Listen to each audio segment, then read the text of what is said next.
Welcome to the Fit Dad Nation podcast, forging strong fathers and raising a stronger generation. It's time to get up or shut up with your host, Steve Roy. Hey guys, Steve Roy here, host of the Fit Dad Nation podcast. Welcome to the show. I appreciate you listening. As you can probably tell already, I am a bit nasally here. I've got this freaking cold/cough that has been around for a while. Seems like I get this thing every couple years. I get this like spring/summer cold that just stays with me for a while. So I've been kind of down and out for the last week and a half, trying to get over this thing. But anyway, I apologize in advance for any coughing fits that I go through. But today I wanted to have a little fun, talk about some things that you probably see quite a bit on social media and are complete bullshit. So if you follow me on social, you probably noticed that I'm spending less and less time posting. And the main reason is not because I've just lost interest in helping people with their fitness, but because I just really fucking hate social media. The more time I spend on it, the more I'm just disgusted with it. Specifically, I really just spend time on Facebook and Instagram. I haven't gotten into Snapchat or TikTok or I don't use Twitter really. So, Facebook is okay just from the standpoint that it's a good spot for our groups to meet and share information and communication. But Instagram is more so a place that I've really come to despise. Unfortunately, it's still a place where a lot of dads go, and it's a great place for me to get my message out there. But I can't help but just be thoroughly disgusted when I get on there, because everything that I see, or a lot of the stuff that I see, is just such fucking garbage. So I want to go over some myths that are still out there, some myths that are still costing people time and money and energy and frustration. And so, I take it upon myself to kind of spread the word of just basic truths of fitness and cut through the fucking garbage that's out there. So it's kind of funny because, and I don't know where I read this, but it's absolutely true, is some of the worst fitness advice that you're going to get comes from the people with the best bodies. So it's so funny because there's some high quality coaches. There's some people that I know are absolute legit. And, they're in decent shape, but you wouldn't look at them and say, oh my God, look at that body. Right? And then, unfortunately, a lot of the people that are flashy and love to show off all these muscles, they're just either models or they're influencers, and they're really just famous for being famous. They don't really have any credentials, but because they look great, people will listen to them and think that they know what they're talking about, which is, it's common, it's understandable, but it's not necessarily true. Sure, there are plenty of people out there with phenomenal bodies that do know what they're talking about, but largely on social media, in my experience, a lot of these people are just nothing more than influencers trying to make a buck because they got a shitload of followers, and it's frustrating to see. It's disheartening to see, and it just pisses me off. It really pisses me off. So I want to go through some things here that hopefully will help you. Hopefully will shed some light on some things that maybe you're confused about, or maybe you believe them to be true. But in any case, let's go through it. So first one is boosting your testosterone. So a lot of guys have average to below average testosterone. Of course, you wouldn't know this unless you went and got actual blood work done, but it's becoming more and more common. Guys are doing this, and I don't see anything wrong with TRT, testosterone replacement therapy. If you have an issue, nothing wrong with that. The problem is a lot of supplements, over-the-counter supplements, are being sold as boosters, and in my experience, they're more or less useless. So I don't think, just from what I've learned about it, that any over-the-counter supplement is going to make enough of a difference to make it matter at all. Especially these things are, 50, 60, $100 for these bottles of pills, which you have to use and you go through them pretty quickly, and it gets expensive. And I would say, honestly, if you have a legitimate issue, or you think you have a legitimate issue with low testosterone, go get it checked out. There's nothing wrong with that. And I would just really stay away from anything that promises that it's going to boost your testosterone, any kind of supplement or pill, especially when you see an ad on Facebook or an ad on Instagram. You go there and it's just like this really fancy copy, and there's a lot of testimonials, which, largely are just bullshit. And it sounds absolutely legitimate, like you have to have it. And then, you pay all this money, and then you start taking the supplement, and then nothing happens. So just be careful of that. But it is a real issue, low testosterone. But yeah, just go to your doctor instead of trying to find it online. Another one that I've been seeing is all these reset diets, reset detoxes, where you're going to reset your metabolism. It's fucking absolutely insanity. It's fucking stupid. And it's nothing more than marketing, right? You're certainly not going to reset anything, if that's even a thing, right? The debate is about, if you think about it, you're going to reset your metabolism. You can do it over time, slowly, by losing body fat, gaining lean muscle, resetting your set point of where your body is comfortable. But as far as resetting a metabolism, especially with something like a 7-day detox, a 10-day program, anything like that is absolute 100% garbage. Nothing but marketing. Unfortunately, it does work, especially for women who really want that quick jump, and you can really trick people into thinking, oh man, my metabolism is broken, or it's super, super slow, and here's my problem. And well, by cutting out all these foods or adding in this special tea or supplement or protein shake, that's going to help reset everything, and then I'm going to start fresh. And absolute garbage. Does not work that way. Nothing more than just a way to get a few bucks from you. It's fucking terrible. Meal timing, another one. We've gotten a lot of attention. Actually, this has gotten a lot of attention lately, talking about meal timing. Years ago, it was 6 small meals a day to stoke your metabolism, keep the blood sugar stable, right? I think a lot of trainers, including myself, taught that. That was kind of what everybody believed at the time. And now we're finding that that's not necessarily true. If that works for you, awesome. If you want to eat 6 times a day, go ahead. I find that it's really not a really realistic way to eat for most guys, because it's just a pain in the ass to prep, cook, and eat 6 times a day. If you can do it, awesome. And it works for you, great. But if you eat 2 meals, 3 meals, 4 meals, it doesn't really matter. Honestly, at the end of the day, it's just really comes down to the number of calories that you're putting in your body and how many you're burning. So if you eat them all spread through the day, doesn't really matter, versus if you have 2 bigger meals at the end of the day, it's really just about how many you're consuming. So just keep that in mind. Don't worry about trying to have a set number of meals, and certainly is not going to fire up your metabolism by eating a bunch of small meals. Okay, it's just not going to work like that. Talking to, I've been reading gluten too. A lot of these people are going, obviously this is nothing new, but gluten-free. Gluten doesn't make anybody fat. Can it give you some GI issues if you have some kind of issue with it? Sure, right? It's not that common. I think it's just overplayed a lot in the media. Everybody wants to blame shit on a fucking gluten intolerance. I think a lot of it's garbage. You got to think about when I was in school, 30 years ago, there was no such thing, right? I don't remember ever anyone talking about it. It's a newer thing. I'm not going to say it's fictional, of course, but it has no relation to your ability to lose weight.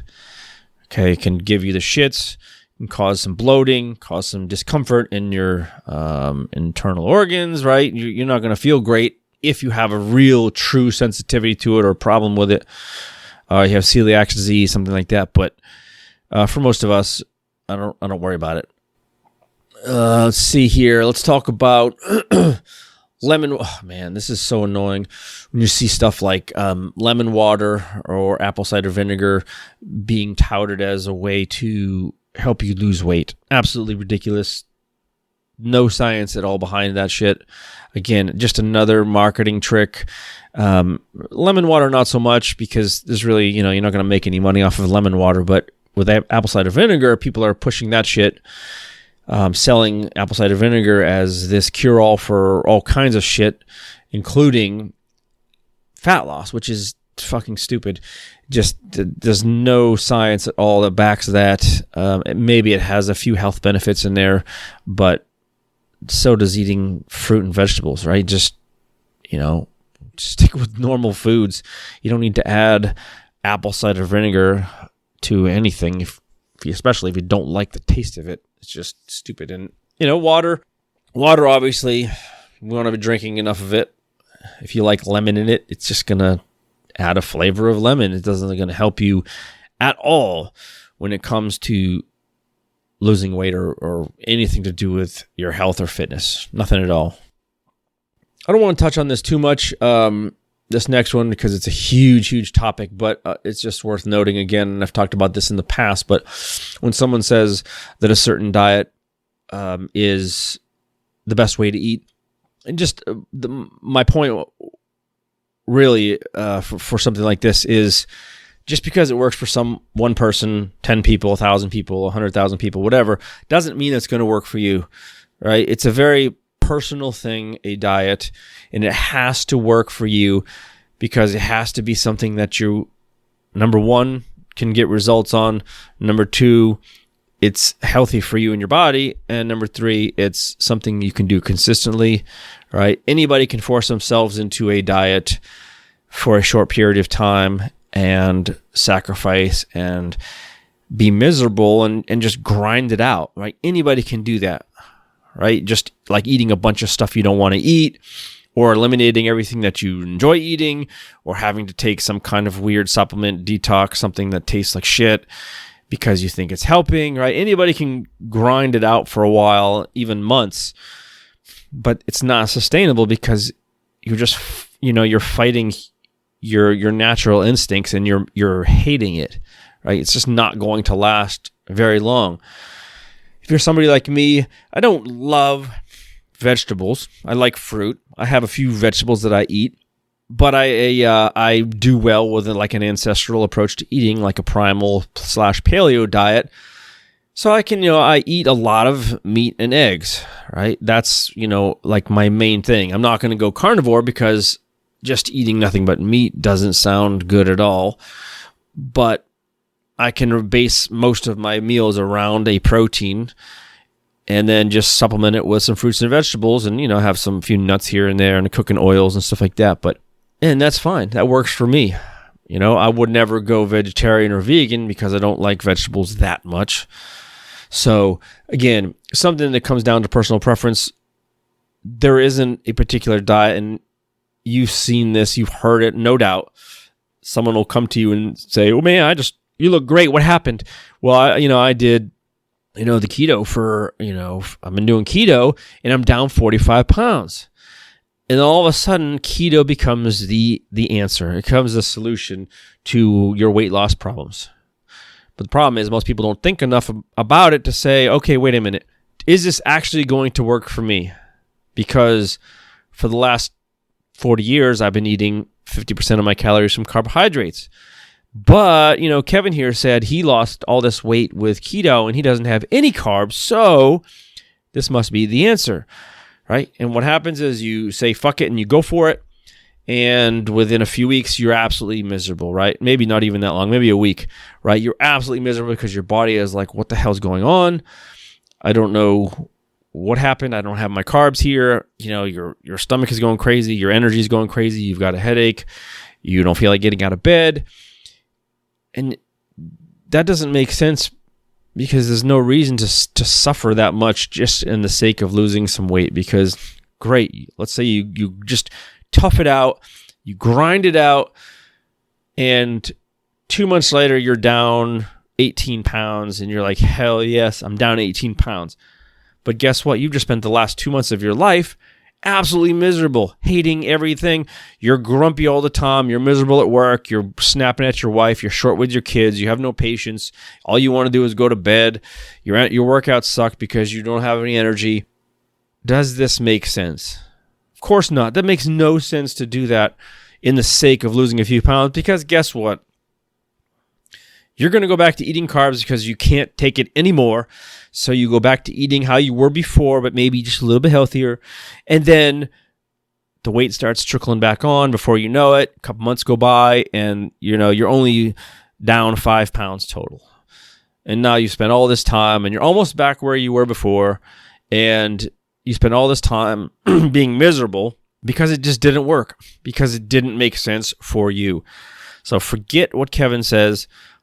Figure out the types of foods that you want to eat that are healthy, that are going to get you the results that you want and that you can stick with.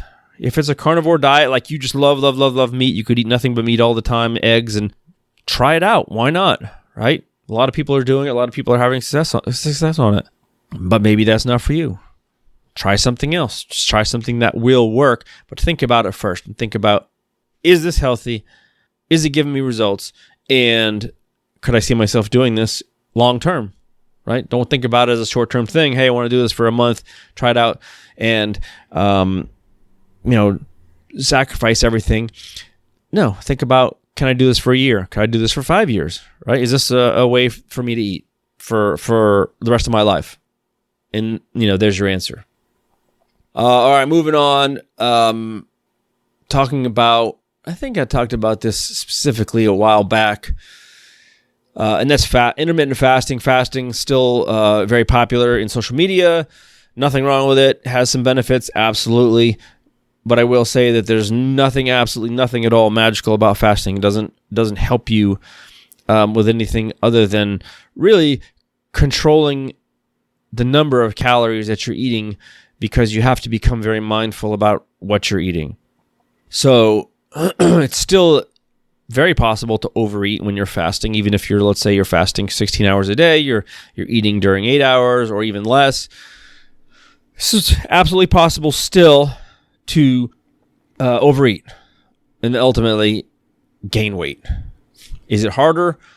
It is harder, because if you really stick to a schedule, yes, you're going to have to go through some hunger pains. You're going to be struggling. You're going to be up against, oh my God, I'm starving and I can't eat for another 4 hours, right? If you stick with it, you're going to retrain your mind, because a lot of hunger that we experience is just psychological hunger. It's not physical hunger. And once you get past that, yes, you're in a different place and you realize, shit, I wasn't even that hungry. I just was triggered by something. But inherently by itself, you can't just say, I'm going to do fasting and then just expect something's going to happen for you. It just does not work. It's really about your mindset. It's about recognizing why you're eating. And that, I think that's the huge takeaway from all of this is, I'm not really hungry at 9 o'clock at night, but because of my routine, my mind told me I was, and I had to have a pint of ice cream. But you don't really need that, and you don't really, your body doesn't need it. You may want it, but after a while of sticking with a fasting routine, you're going to realize that you don't need a lot of the stuff that you're eating, and that leads to calorie reduction, which leads to weight loss. But there's nothing itself magical at all about fasting.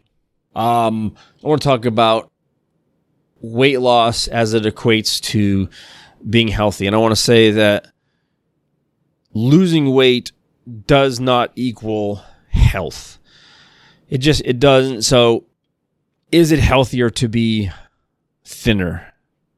Yes, right? There's been a lot of research done to show that being overweight, carrying a lot of extra fat, leads to all kinds of problems, health problems.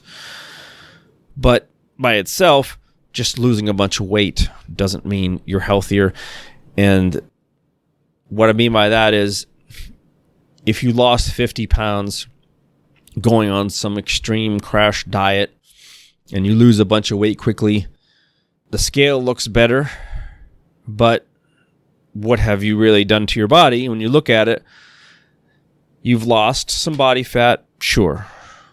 But more importantly is when you do it the wrong way by starving yourself, doing something extreme, going on super low calorie diets, drinking nothing but detox teas for 2 weeks or whatever, right? You end up stripping out, not only water, but you start to lose your lean muscle tissue, which is the absolute most important thing that you can have for your metabolism, for your health. And so just getting on the scale and just losing a shitload of weight while stripping out absolutely critical muscle tissue is not healthy. So don't get that confused. The right way to go about this, even though it's not very exciting, is to just focus on consistency, taking things slow, and reducing your body fat a little bit at a time, right? You're going to use that moderate calorie deficit. You're going to be using some strength training as your base. You're going to be doing some cardio work, whether it's walking, hiking, biking, conditioning work, HIIT workouts, all that stuff. But strength training being the core of it. And then keeping that, protein high quality foods, and then just consistently staying in that deficit without going bananas and blowing it out, because it's very easy to wipe out your deficit with a couple of bad days. Even though you ate well all week and you blew it out on the weekends, you're going to end up wiping out your deficit, and you're not going to be in a deficit. So you're going to not lose weight, and then you're going to get frustrated and you're going to quit. So just remember that your goal should never be to lose weight. Your goal should always be to lose fat. And that's done differently than just trying to lose a bunch of weight. Keep that in mind. Please keep that in mind. And the last thing I want to mention is, it's funny, this has really gotten a lot of attention, is muscle confusion. There's been talk of metabolic confusion. There's the word confusion now, actually it's been for a while now, but is really being used as a buzzword, as a marketing word, as a way to sell programs, as a way to sell one-off crazy workouts and different things. And while there is some benefit to, of course, challenging your muscles, I would say that the whole confusion thing is really, really overdone. Like, you certainly don't need a new workout every day or every week. You don't need to be switching up your exercises all the time to keep your body guessing because your muscles have already gotten used to it. I guess that's the premise behind it. It's nonsense. Really, in my experience, the best way to approach training, for the vast majority of people, is to get a good, solid strength program. Right? 3-4 days a week, maybe a little bit more, 3-4-5 days a week of heavy strength training. Focus on the big stuff, the big lifts, the compound movements, the pulls, the carries, the presses, the squats, the lunges, the deadlifts, that kind of stuff, right? Make those the core. Doesn't have to be, anything fancy at all. And, stick with a program like that. A good program like that, as long as you're progressing a little bit with the weights, every workout, every other workout, is good for 6-8 weeks. Then yes, your body's going to start to adapt to the stimulus, and you want to throw in some variations, maybe some supplemental exercises, but you don't have to go crazy and create these insane exercises that use 9 different moving body parts. And like, if you go on Instagram, this shit is everywhere, these ridiculous exercises, and it's nuts. I mean, can you do those things? Sure, you can add those. I mean, I do fun stuff like that with my supplemental work, like the conditioning work that I do. I'll add in some fun stuff and, make it different, and, throwing balls and dragging tires and shit like that. Sure. But as far as the baseline, absolutely do not need, and it's actually counterproductive, because there's really no way for you to gauge your progress and your strength progress if you have no benchmark, because you keep changing everything every single time, right? If you have a list of 6 exercises that you've been doing for 6-8 weeks at a time, you can see your strength progression. You can see how it's going. And if it's not progressing, then you need to change something. But there's a lot to be said for just sticking with a program. And there's somebody that I've been reading his work for years. His name is John Goodman. He's the head guy over at the Personal Trainer Academy. Anyway, great guy. He's been at this for a long time, puts out a lot of legit information. He's truly one of the good guys in the industry who he wants to help other coaches succeed. It's called the Personal Trainer Development Center. Anyway, and he's been talking about this a lot lately on social, is how boring a healthy routine is, right? It's not sexy. It's not exciting. It's just boring. It's the same thing, and it's just a handful of basic exercises. And this is what I've been talking about for years, but it's the same handful of exercises, a push, a pull, a carry, a squat, a lunge, a hinge, whatever it is, a swing, and then stick with your program and track your progress. Get stronger with it, right? 6, 8, 10 weeks, okay? Then sure, go ahead and mix it up, but don't worry about the day-to-day. Don't worry about trying to confuse your body because your body's already adapted to the workout you did 2 days ago. That's nonsense, absolutely ridiculous. It's just a way to sell shit. Just, if you see that, just turn in the other direction and run. Focus on a good, solid starting program, basic program, and just work from there.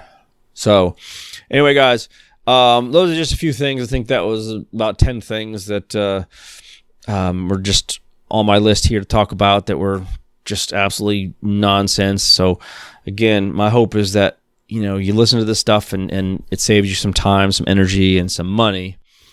And that's it, guys. So if you want to get part of the community here, we've got a free group, Fit Dad Base Camp. It's fitdadnation.com/community. Feel free to apply to that. Love to have you. And we'll talk next week. Thanks for joining us. And remember, if you want more information, check out the Fit Dad Base Camp group on Facebook. And don't forget to stop by fitdadnation.com. Until next time, keep kicking ass and taking the next step. You can do this, Dad.